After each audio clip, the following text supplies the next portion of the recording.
Bon,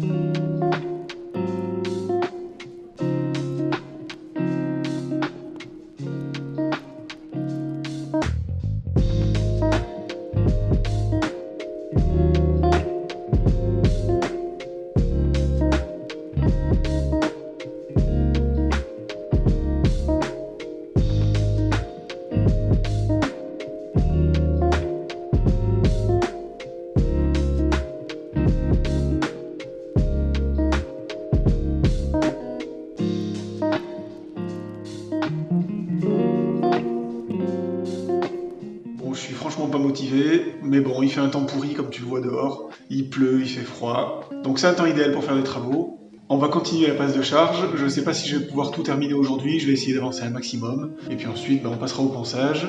Et puis une couche de finition. Allez, on y va, go!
Alors c'est pas parfait, mais c'est normal, c'est juste la passe de charge.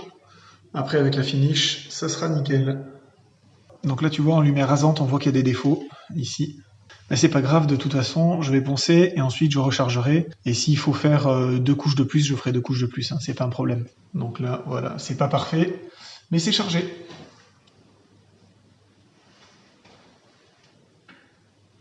Bon, j'ai juste oublié de faire cette partie-là, c'est pas grave, juste l'angle ici, je ferai plus tard, c'est pas un souci.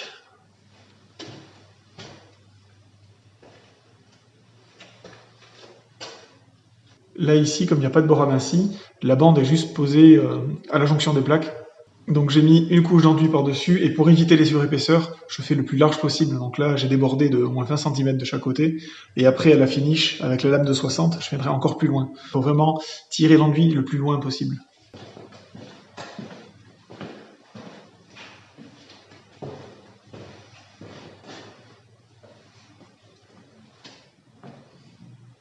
Alors là, c'est comme au plafond, il n'y a pas de bord aminci, la bande est collée bord à bord, tout simplement parce que cette partie-là n'était pas prévue au début, je devais faire une niche pour le radiateur, finalement c'était pas possible parce que le radiateur est trop long, et du coup il arrive à peu près ici. Donc il a fallu que je continue, donc voilà, il n'y a pas de bord aminci ici, donc au final c'est pas grave, mais c'est juste qu'il faut mettre l'enduit sur une distance un peu plus importante. Voilà, sinon on voit une surépaisseur. Bon alors la passe de charge est terminée, enfin quasiment terminée. Là j'ai juste quelques petites retouches à faire, je vais te montrer ça. À certains endroits, notamment dans les angles, j'ai pas réussi à faire une première passe vraiment nickel. J'ai juste recouvert la bande, donc du coup sur le côté, ça fait un espèce de petit bourrelet, en fait il y a un manque tout simplement. Donc voilà, je vais combler ça, je te montre ça, je switch la caméra. Voilà, donc là par exemple, on a une bande ici, et comme j'ai rajouté un morceau là, on a une autre bande ici, elles sont relativement rapprochées. Donc je vais combler l'espace entre les deux avec de l'enduit. Voilà, ça permettra d'éviter d'avoir un effet de vague comme ça. Donc là, on est au niveau de l'angle d'une porte. Donc là, on voit qu'on a un petit bourrelet. C'est quand je remonte pour passer de l'enduit avec le couteau, ça fait un petit bourrelet ici, mais ça c'est pas grave, hein, ça partira au ponçage. Par contre là, on a un demi-millimètre, 1 millimètre. Et j'ai peur qu'avec la passe de finition, ça suffise pas. Donc je vais repasser un petit coup d'enduit ici, pour avoir quelque chose de bien régulier. Voilà, ici aussi on voit qu'on a des tout petits manques, donc c'est pas grave, on a peut-être juste un demi-millimètre, mais ça fait moche. Et j'ai peur que la finish ne suffise pas à rattraper. Donc en bas ici, comme le placo faisait 2,50 m, il me manquait quelques centimètres, parce que j'ai 2,57 m avant la chape, j'aurai 2,50 m une fois fini. Donc là j'ai juste appliqué une couche d'enduit, d'accord, pour recouvrir la bande. Et maintenant ce qu'il va falloir que je fasse, c'est que je repasse une couche de charge ici, pour recouvrir ce bourrelet et pour avoir quelque chose de bien lisse et qu'on ne voit pas la surépaisseur. Bon, après la chape va arriver jusque là, là j'aurai les plaintes, donc à la limite ça se verra pas, mais bon, je préfère vraiment faire quelque chose de nickel, on sait jamais.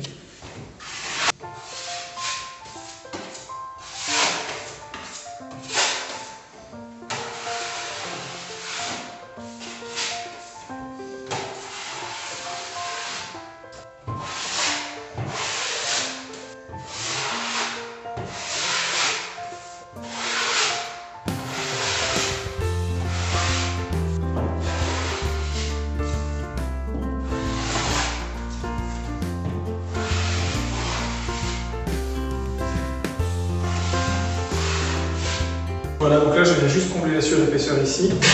On voit qu'on a peut-être 1 millimètre. Lame de 30.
Bon, voilà, la passe de charge est terminée dans cette pièce. Donc j'ai chargé tous les joints, tous les angles, enfin les trous de vis partout. Donc là, on n'est pas encore à la phase de finition, c'est juste la charge. Maintenant, je vais passer un coup de girafe partout. Tout le monde ne le fait pas, certains font directement la finition tout de suite. Moi, je suis pas assez sûr de moi pour faire la finish tout de suite.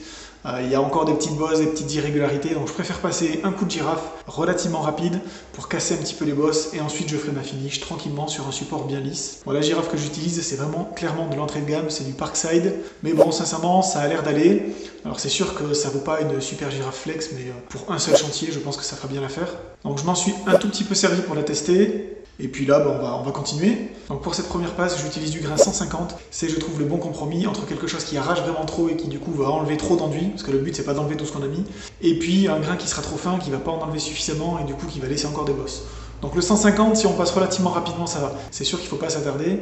Il ne faut pas également incliner la girafe, parce que sinon on va faire des marques. Donc voilà, du grain 150. Et puis la deuxième passe, après la finish, je la ferai très probablement avec du 240. Donc là, c'est du super finish, donc ça sert à rien d'avoir un truc trop agressif, parce que si on enlève la fine couche d'enduit qu'on vient de mettre, ça n'a aucun intérêt. Donc c'est parti, j'attaque tout ça. Donc je vais commencer par les plafonds. Donc il faut être super méthodique pour travailler la girafe, parce que sinon on va repasser 15 fois au même endroit, donc ça sert à rien. Je commence par les plafonds parce que c'est ce qui est le plus difficile. Les plafonds, ça nécessite de travailler avec les bras en l'air tout le temps, c'est relativement fatigant. C'est aussi pour ça que je fais pièce par pièce et que je ne vais pas faire tout l'appartement en une seule fois. Donc d'abord les plafonds, ensuite les murs. Après, je ferai un dépoussiérage pour que l'enduit accroche bien, et puis on fera la finish. Et ensuite, encore un coup de girafe, et on pourra passer à la peinture. Allez, on y va!